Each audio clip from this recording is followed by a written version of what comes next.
একজন রাজা তিনজন ব্যক্তির হাতে তিনটি ব্যাগ ধরিয়ে বলল, তোমরা যাও অমুক বাগানে, সেখান থেকে তোমরা ব্যাগ ভর্তি ফল নিয়ে আসো।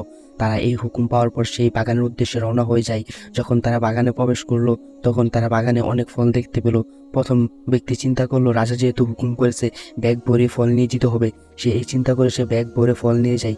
দ্বিতীয় ব্যক্তি চিন্তা করলো, রাজার কাছে তো ফল আছেই, এই কথা চিন্তা করে সে অল্প কিছু ফল নিল।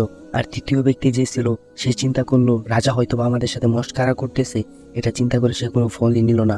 সে তার ব্যাগটা লতাপাতা দিয়ে ভরে নিল। পরদিন রাজা তাদের তিনজনকে জেলে বন্দি করে এবং সকলকে আদেশ দেয় যে তারা যেই ব্যাগ ভরে যা এনেছিল এগুলা তাদেরকে দাও, তারা 3 মাস এগুলা খেয়ে বেঁচে থাকবে।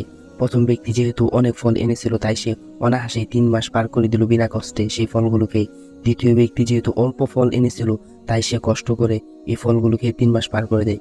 কিন্তু তৃতীয় ব্যক্তি যে কোনো ফলই আনে নাই, সে ক্ষুধার যন্ত্রণায় না খেতে পেরে 1 মাসের ভিতরে মারা যায়।